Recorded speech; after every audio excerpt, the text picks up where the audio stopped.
Sanctions on Iranian officials responsible for protests crackdown. We're learning that the number of demonstrators killed in Iran has overwhelmed the local medical services with the dead bodies on the streets, and this is what the US Treasury Department has stated.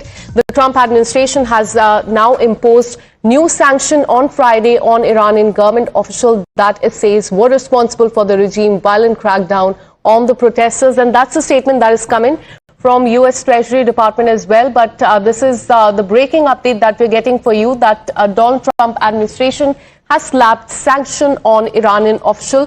Rishabh, do tell us more about the details on these sanctions that have been imposed on Iranian officials. We're learning that this is because of the crackdown on the protesters, because in the last 1 month, thousands of people have died in Iran.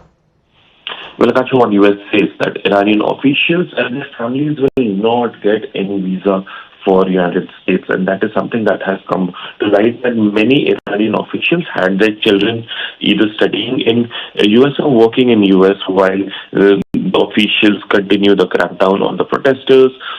And in last few years, we have seen that many officials who could afford had sent their children out of country, and especially to US for higher studies or for work purposes as well, while they continue under the Islamic regime in Iran to sabotage the protest or any dissent that comes from leaders' way. This is what the United States say.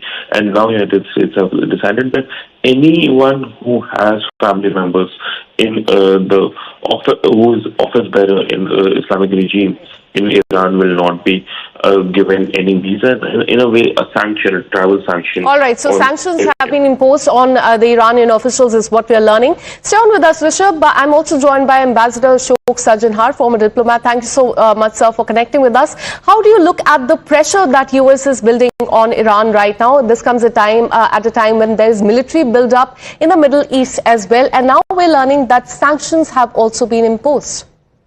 Yes, indeed. I think this is a part of the maximum pressure strategy that Mr. Trump has adopted against Iran, and that is what was visible just a few weeks ago also, when these protesters and demonstrators that had started, and the violent suppression of all these protests by the Iranian government was also taking place. And we could see so many body bags on the streets of Tehran and many other cities in Iran. So I think this is part of the same game, because we have seen that in deference to both his MAGA base, he wouldn't like to send troops into Iran. Also, he's apprehensive that once action is taken by the United States or even by Israel, then Iran could start shooting missiles and rockets at the American bases in the Middle East and also at Israel, and that could have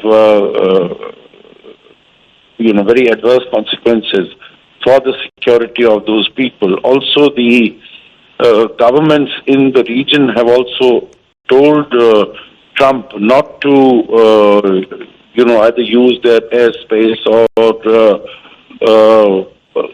undertake any punitive kinetic action against Iran, because they will have to suffer if Iran starts sending out missiles, because the bases are on their territory, are located on their territory, so they will be at the receiving end. So I think there are multiple complex considerations that Trump has to undertake. At the moment, I think what he's doing is basically focusing on maximum pressure. So this sanctions and sending this USS Abraham Lincoln and other aircraft carriers, etc., that is all a part of that same strategy.